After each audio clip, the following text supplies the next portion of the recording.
Bismillahirrahmanirrahim. Assalamualaikum warahmatullahi wabarakatuh. Waalaikumsalam warahmatullahi wabarakatuh. Alhamdulillah wassalatu wassalamu ala Rasulillah Sayyidina Muhammad ibn Abdullah wa ala alihi wa sahbihi wa mawalah. Asyhadu an la ilaha illallah wahdahu la syarikalah wa asyhadu anna Muhammadan abduhu wa rasuluhu la nabiyya wa rasula ba'dah. Allahumma salli wa sallim wa barik ala Sayyidina Muhammad wa ala ali Sayyidina Muhammad. Selamat pagi sahabat Quran dimanapun Anda berada. Alhamdulillah pagi ini kita kembali berjumpa di podcast Ma'had Tafaqquh Riau. Nah, untuk pembicaraan kita kali ini yaitu akan membahas tentang tahsin Al-Quran. Nah, bersama kita sudah ada narasumber yang istimewa, yang luar biasa, Masya Allah, yaitu Al-Ustaz Fakhrul Ridho LCMA Al-Hafiz.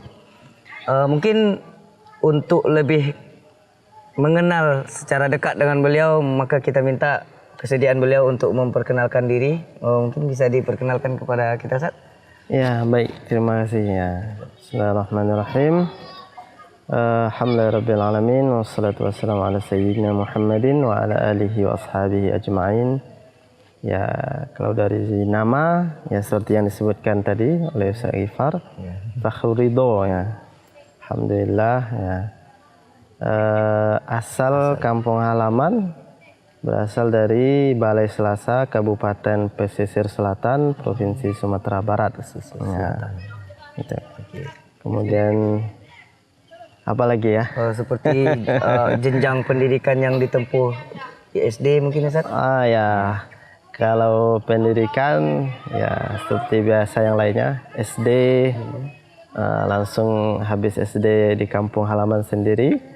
Lanjut ke sanawiyah, juga di kampung halaman sendiri di Balai Selasa, Pesisir Selatan. Kemudian lanjut ke Madrasah Aliyah Keagamaan Negeri, ya. Kalau namanya Madrasah Aliyah Keagamaan Negeri MAKN di Koto Baru, Padang Panjang, Sumatera Barat. Ya, kalau sekarang namanya mungkin MAPK, Madrasah Aliyah Program Khusus.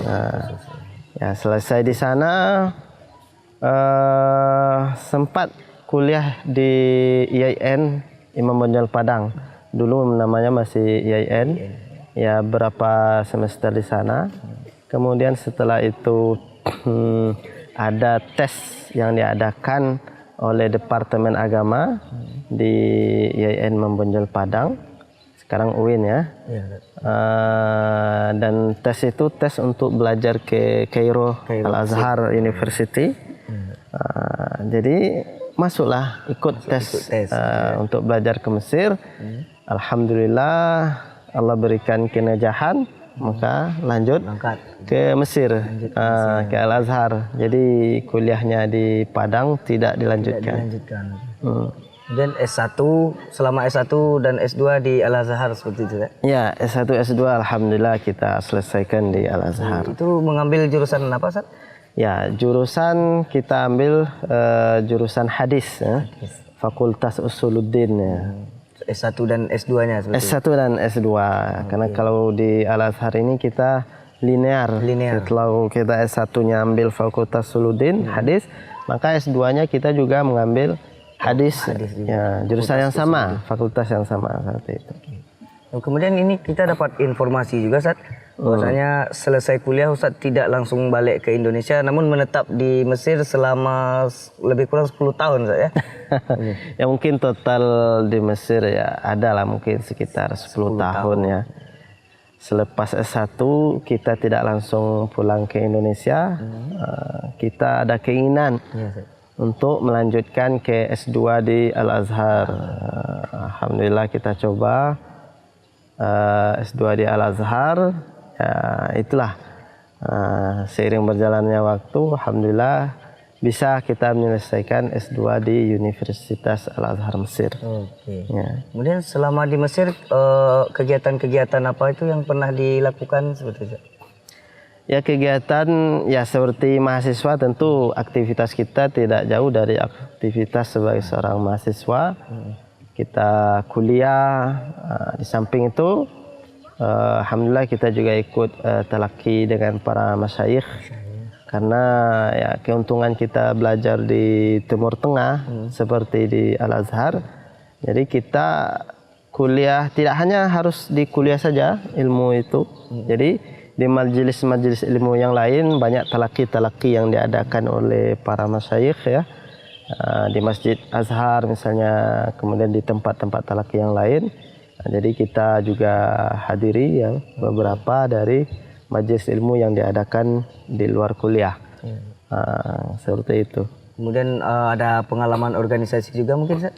Pengalaman organisasi saya pribadi ketika sampai di Mesir memang tidak memfokuskan diri untuk di organisasi, lebih ke ininya saja, ke organisasi atau kegiatan yang berkaitan dengan akademik misalnya atau keilmuan, maka lebih banyak di sana seperti itu. Maka kita bergabung dengan ya di Mesir dengan lembaga tempat menghafal Al-Quran yang lainnya. Makuro misalnya, Majelis Quran Abu Amru Abbas Akad, maka aktif di sana, berkecimpung di sana, kemudian juga awal menghafal Al-Quran juga di sana sampai selesai.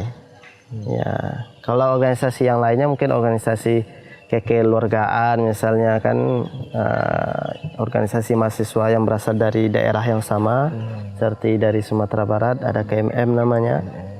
Kemudian organisasi alma mater yang kita berasal dari satu sekolah yang sama, paling itu. Kalau organisasi lainnya yang lebih besar maka tidak ikut terlibatnya. Kemudian seperti sama-sama kita tahu, Ustaz, gelar Al-Hafiz. Nah, gelar ini diberikan untuk orang-orang yang sudah hafal Al-Quran 3 juz seperti itu ya.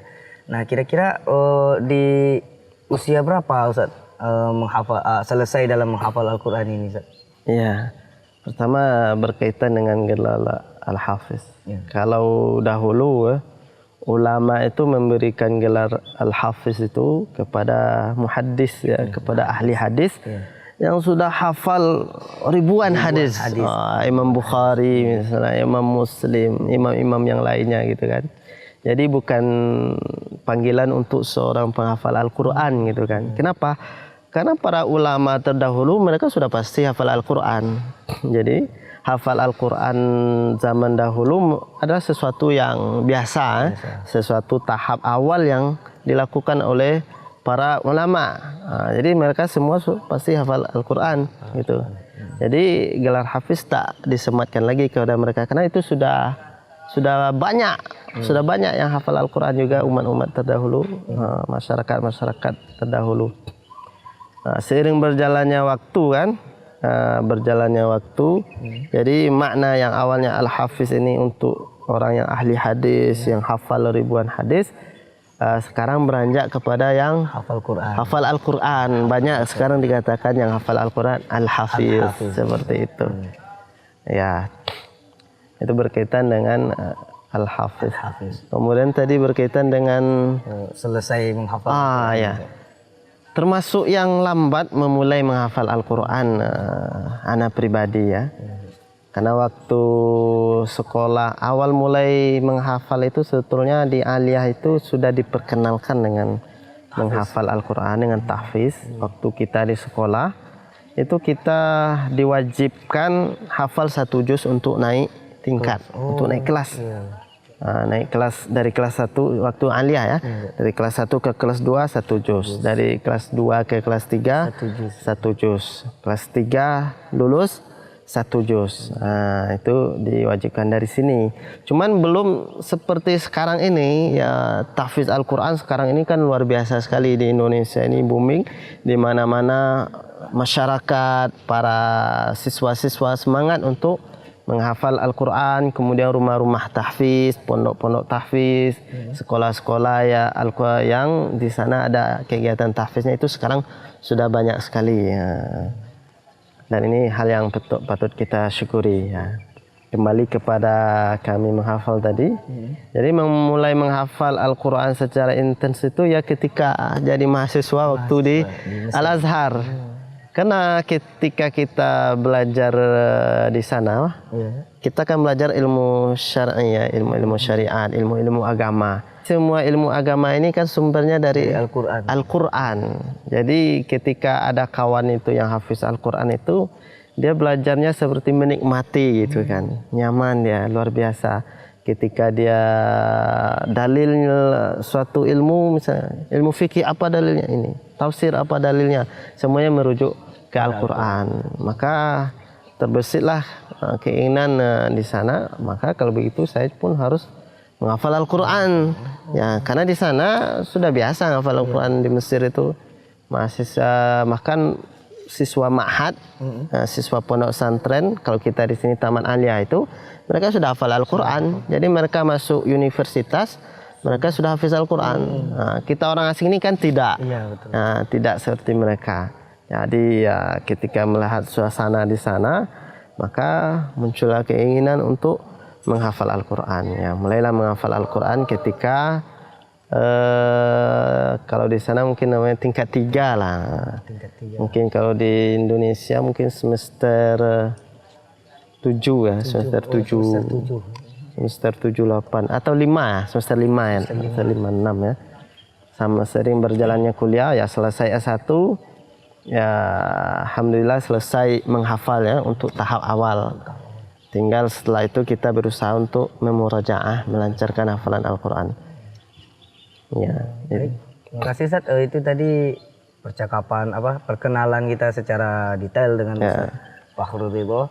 Nah, perlu untuk kami maklumkan kepada sahabat Quran dimanapun Anda berada, Ustaz Fakhrul Ridho ini adalah salah satu guru di Ma'had Tafaqquh Riau atau SMP Tahfiz berbasis akhlak. Nah, di sini beliau mengempu mata pelajaran hadis, tahsin Al-Quran, dan juga menjadi pembina dalam program takhusus tahfiz di SMP Tahfiz Ma'had Tafaqquh ini. Nah, sesuai dengan spesialisasi beliau yaitu tahsin Al-Quran, maka pagi ini perbincangan kita yaitu akan membahas tentang tahsin Al-Quran juga, Ustaz. Baik. Nah, kemudian kita langsung saja mungkin Ustaz ke pertanyaan yang pertama, yaitu tentang tahsin. Nah, berbicara tentang tahsin ini mungkin kita sudah tidak asing lagi, Ustaz. Tahsin di mana-mana ada berbicara tentang tahsin. Nah, mungkin ada yang sudah tahu apa makna dari tahsin ini, mungkin ada juga yang belum tahu seperti itu. Nah, mungkin bisa disampaikan, dijelaskan kepada kita apa sebenarnya makna dari tahsin ini, Ustaz. Ya, tahsin ya, secara bahasa dia adalah memperbaiki, ya, memperindah. Ya. Tentunya ketika berkaitan dengan Al-Quran, maka memperbaiki dan memperindah bacaan Al-Quran kita. Bagaimana kita bisa membaca Al-Quran itu dengan baik dan benar, dengan tepat makhrajnya tepat, kemudian panjang pendeknya betul, gunnahnya sesuai, sesuai dengan bagaimana Rasulullah SAW membaca Al-Quran. Nah, seperti itu. Jadi tahsin Al-Quran adalah memperbaiki bacaan Al-Quran kita dengan sebaik-baiknya, dengan sebenar-benarnya, sesuai dengan bacaan Al-Quran yang dibaca oleh Rasulullah Sallallahu Alaihi Wasallam. Dari situ mungkin dapat kita simpulkan bahwasanya tahsin ini penting untuk membaca Al-Quran gitu saja. Oh ya, jelas, sangat penting sekali untuk membaca Al-Quran. Karena Al-Quran ini kan berbahasa Arab ya, berbahasa Arab, ya, bukan bahasa kita. Dan untuk bisa membaca Al-Quran dengan baik dan benar, tentu kita perlu belajar, perlu memperbaiki bacaan Al-Quran kita. Kalau kita salah membaca, salah makhraj misalnya, tentu nantinya juga akan bermuara kepada salah makna dari Al-Quran yang kita baca. Misalnya kita baca misalnya syakara artinya bersyukur, kita baca dengan sakara artinya mabuk, tentu sangat jauh perbedaannya. Begitu juga dengan kalimat-kalimat yang lain. Nah, ketika kita salah membacanya, maka maknanya juga akan salah. Oke. Ya, seperti memang kita tahu bahasa Arab ini memang bahasa yang sensitif Ustaz ya. Iya. Maka ketika salah sedikit pengucapannya saja, ya maknanya sudah jauh berbeda. Seperti contoh syakaro dengan sakaro tadi Ustaz ya. Iya. Oke. Kemudian ada lagi itu istilah yang sering kita dengar di Indonesia, khususnya ada istilah tahfiz juga Ustaz ya. Di samping tadi ada tahsin, maka juga ada tahfiz. Nah, kira-kira apakah ada hubungan antara tahsin dengan tahfiz ini Ustaz? Oh, jelas sangat berhubungan sekali ya. Tahsin adalah memperbaiki dan membetulkan bacaan Al-Quran. Sedangkan tahfiz adalah proses kita menghafal Al-Quran itu sendiri. Dan kita tentunya sebelum menghafal Al-Quran, tentu hal yang terlebih dahulu kita pelajari adalah membetulkan bacaan Al-Quran kita. Ya, karena nanti kalau seandainya bacaan Al-Quran kita masih belum betul, masih banyak salahnya, kemudian kita sudah berusaha untuk menghafal Al-Quran, maka akan menghambat kita dalam menghafal. Nah, itu pertama. Kemudian juga yang kedua nantinya juga tentu ketika kita menghafal sesuatu yang salah tersebut, maka yang akan teringat terus ketika kita baca Al-Quran yang salah tersebut. Ya, karena ibarat menghafal ini kan ibarat memahat, memahat sesuatu. Ketika kita memahat itu salah, apa yang dihafal itu salah. Ketika kita membacanya, maka yang salah itu yang akan muncul dalam kepala kita. Jadi sangat berkaitan sekali. Salah baca, salah hafal, seperti itu. Berarti memang tahsin sangat penting dalam membaca Al-Quran. Kemudian tahsin juga sangat penting ketika kita menghafal Al-Quran, seperti itu ya. Betul. Seperti itu kesimpulan yang bisa diambil saya. Oke, baik. Kemudian ada juga ini terkait dengan sanad. Nah, ini juga sering kita dengar sanad. Sebenarnya sanad ini apa Ustaz? Iya. Sanad ini adalah silsilah keilmuan kita ya. Mata rantai keilmuan kita yang bersambung terus dari kita, kemudian kita ambil dari guru kita, guru kita dari gurunya, gurunya dari gurunya lagi, terus bersambung terus sampai kepada Rasulullah Sallallahu Alaihi Wasallam dalam bacaan Al-Quran ya. Itu bersambung terus bacaan yang kita ambil dari guru kita dapatkan dari gurunya, gurunya dari gurunya lagi sampai kepada Rasulullah. Bahkan sanad Al-Quran itu sendiri Rasulullah pun mendapatkannya dari malaikat Jibril. Malaikat Jibril dari Allah Azza wa Jalla, seperti itu. Berarti memang ada sebuah urgensi bagi sanad ini Ustaz? Ya, sangat penting sekali sanad ini. Karena sanad ini untuk menentukan baik atau benar atau salahnya bacaan Al-Quran yang kita baca. Karena bacaan Al-Quran ini ya merupakan ilmu yang praktek ya, bukan teori. Kita lihat mungkin sekarang banyak buku-buku tajwid itu muncul dicetak. Tiap tahunnya ada aja yang baru dengan versi atau dengan cara yang berbeda-beda. Tetapi teori tersebut kita bisa membaca kitab tajwid tersebut secara teori, tapi secara praktek belum tentu kita benar. Ya, seperti itu. Maka disinilah pentingnya sanad tadi. Ya, maka pentingnya sanad ini. Sanad ini artinya kita mengambil ilmu itu dari guru. Dari guru yang membacanya betul, baik, benar, yang dia dapatkan juga dari gurunya. Gurunya dari gurunya lagi. Bersambung terus sampai ke Nabi. Jadi kita membaca Al-Quran ini sama dengan bacaan Nabi. Melalui perantaraan dari guru-guru tadi. Ya, juga kita sudah dapat sedikit informasi gitu Ustaz. Misalnya Ustaz sudah memiliki 3 sanad keilmuan dalam Al-Quran ini Ustaz ya. Apakah itu betul Ustaz? Ya, alhamdulillah ya. Allah berikan kemudahan, Allah berikan kesempatan kepada kami pribadi. Sewaktu belajar di Mesir, di Al-Azhar, alhamdulillah kita juga menghafal Al-Quran.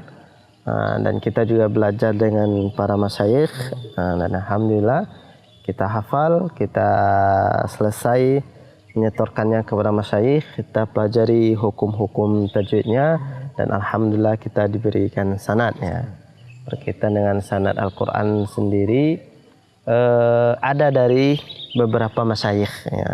Sebenarnya bacaan Al-Quran atau sanad Al-Quran yang Ana punya itu adalah bacaan Imam Asim dari mengambil dua riwayatnya, dua muridnya. Bacaan Imam Asim ini beliau mengajarkan bacaan yang berbeda antara muridnya, murid yang terkenalnya dua.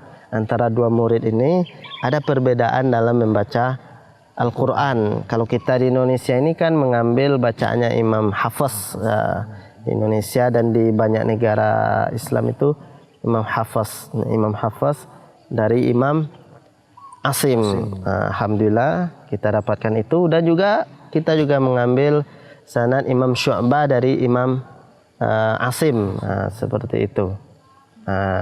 Dari Tariq Syatibiyah. Kalau dari sanad qiraat maka baru satu, qiraat Imam Asim saja. Dan itu baru mengambil kalau ibaratnya satu jalan saja, versi Imam Syatibi ya, min Tariq Syatibiyah, matan Syatibiyah. Kita ambil hanya satu jalan saja. Karena Al-Quran ini kan dia banyak sanadnya, banyak ilmunya. Maka kita mengenal ada qiraat sab'ah, qiraat asyara, kemudian asyara ini ada sughra, ada kubra, seperti itu. Kalau yang qiraat asyara ini maknanya adalah bacaan Al-Quran dari 10 imam yang bacaannya mutawatir bersambung kepada Rasulullah sallallahu alaihi wasallam. Dan bacaan imam yang 10 ini menjadi pegangan yang diambil oleh ulama, dibukukan, dibuat kaedahnya. Dari imam 10 ini diambil setiap imam itu dua muridnya yang paling masyhur. Jadi dua muridnya, satu imam dua muridnya, atau dalam ilmu Al-Quran mungkin rawinya, orang yang meriwayatkan bacaan dari imam tersebut. Ya, ini juga erat kaitannya dengan silsilah sanad sebetulnya. Jadi masing-masing imam yang tersebut diambil dua muridnya. Seperti Imam Asim, bacaan kita kan yang di Indonesia banyak negara Islam itu bacaan Imam Asim. Maka dua muridnya yang paling masyhur, Imam Syu'bah dan Imam Hafiz. Ini asyara. Kalau asyara sughra itu baru satu jalan, satu versi bacaan. Misalnya Imam Hafiz dari Imam Asim melalui jalan Syatibiyah, satu cara bacanya, satu versi bacaannya. Adapun nanti kalau asyara yang sughra itu, maka itu lebih banyak lagi. Guru kita mengatakan untuk bacaan Imam Hafiz saja, Imam Hafiz dari Imam Asim itu ada sekitar 40 lebih model atau versi bacaan. Ada perbedaan dalam membacanya, mungkin panjang pendeknya misalnya, atau beberapa kalimat atau beberapa huruf yang berbeda cara membacanya, seperti itu. Jadi sanad Al-Quran ini luas ya. Dan yang kami pribadi miliki ini baru satu dengan satu torik saja, jadi masih jauh dibanding mungkin dengan kawan-kawan yang lain mungkin, atau para guru-guru kita yang lain, yang luar biasa. Berarti memang antara tahsin, tahfiz, kemudian sanad ini memang saling keterkaitan. Oh, saling berkaitan, tentu saling berkaitan. Dan ini memang saling isi mengisi untuk kebenaran membaca Al-Quran seperti itu. Ya, betul. Ya, karena kita di Indonesia ini kan Ustaz, kita biasanya belajar Al-Quran dari guru kita tidak dijelaskan kan. Tak ada mungkin ada yang terbesit ini bacaan Al-Quran kita kenapa harus ada panjangnya satu harakat, dua harakat, 4 harakat, 6 harakat itu, ada dengungnya, ada gunnahnya, ada huruf tebal, ada huruf tipis. Kenapa harus seperti itu gitu kan? Siapa yang membuat kaidah seperti ini? Mungkin seperti itu. Dan kita biasanya kan tidak diajarkan ini. Kita belajar aja seperti itu. Jadi ketika kita dalami ilmunya, kita dapatkan bahwa ternyata bacaan Al-Quran yang guru kita ajarkan itu bukan guru kita yang membuat kaedahnya sendiri, tidak. Tapi beliau mendapatkan dari gurunya dengan kaedah yang sama. Gurunya dari gurunya lagi, kaedah yang sama sampai kepada Rasulullah Sallallahu Alaihi Wasallam. Jadi bacaan yang seperti ini, kita membaca Al-Quran seperti ini, maka seperti itu juga Rasulullah Sallallahu Alaihi Wasallam membaca Al-Qurannya. Nah, jadi bukan buatan dari guru kita, enggak, tapi memang bacaan Al-Quran kita. Maka itu pentingnya sanad tadi, pentingnya belajar dari guru sendiri. Ya. Ya di Ma'had Tafaqquh alhamdulillah kita sudah praktekkan ini seperti itu. Alhamdulillah. Dan beliau adalah salah satu dari tenaga pengajar guru di dalam bidang tahsin Al-Quran ini. Oke, terkait dengan ma'had kita ini, Ustaz. Di ma'had ini kita itu juga sudah menerapkan tahsin Al-Quran. Nah, yaitu ada kemarin 1 bulan penuh khusus untuk tahsin Al-Quran. Nah, kira-kira apakah waktu yang 1 bulan ini cukup untuk tahsin Al-Quran, Ustaz? Ya, pertama berkaitan dengan aktivitas atau program dari ma'had kita. Ma'had kita adalah ma'had tahfiz, tahfiz Al-Quran. Dan kita membuat program yaitu sebelum menghafal Al-Quran, maka bacaannya harus diperbaiki dulu, harus bagus dulu. Maka ini suatu yang harus kita apresiasi ya, dan kita pertahankan, karena memang seyogyanya memang harus seperti itu. Perbaiki bacaan dulu, baru kita mulai menghafal. Ya.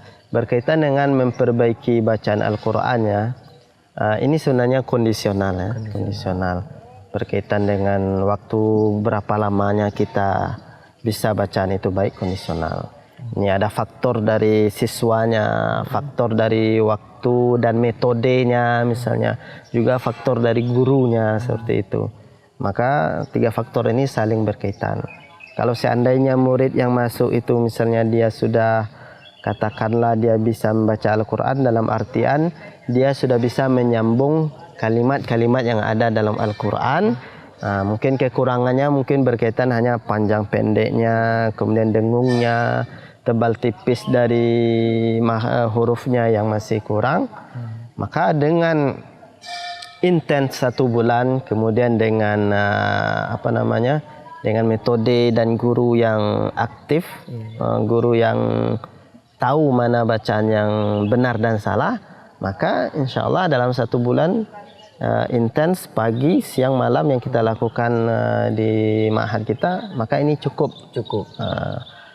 Mungkin ada beberapa, misalnya kalau seandainya yang memang bacaannya itu betul-betul agak parah sedikit misalnya, atau baca Al-Qurannya masih terbata-bata, apalagi menyambung kata-kata dalam Al-Quran itu susah. Belum lagi kalau tak tahu huruf, maka ini tentu membutuhkan waktu yang lebih lama lagi. Seperti itu. Jadi semua itu kondisional. Melihat beberapa faktor tadi. Alhamdulillah memang di Ma'had Tafaqquh waktu 1 bulan ini cukup bagi santri kita, saya memang ya bisa sahabat Quran lihat sendiri di YouTube Ma'had Tafaqquh itu sudah ada beberapa contoh, di Instagram juga contoh tahsin Al-Quran hasil dari didikan Ustaz Ridho kepada santri Tafaqquh itu. Alhamdulillah ala kulli hal ya saya. Baik, sahabat Quran dimanapun Anda berada, itulah tadi dialog luar biasa di podcast Ma'had Tafaqquh bersama guru yang luar biasa juga, Ustadz Fakhrul Ridho LCMA Al-Hafiz. Nah, semoga dialog ini bisa memberikan manfaat untuk kita semua. Dan bagi sahabat Quran dimanapun Anda berada yang ingin menimba ilmu di Ma'had Tafaqquh langsung, maka silahkan datang berkunjung ke Ma'had Tafaqquh untuk melihat bagaimana Ma'had Tafaqquh dan pembelajaran yang ada di Ma'had Tafaqquh ini. Mungkin itu saja perbincangan kita pagi ini, Ustaz. Terima kasih atas kesediaan waktunya. Sekian dari kami. Saya Ghifar Ramadan Fadli. Wassalamualaikum warahmatullahi wabarakatuh. Waalaikumsalam warahmatullahi wabarakatuh.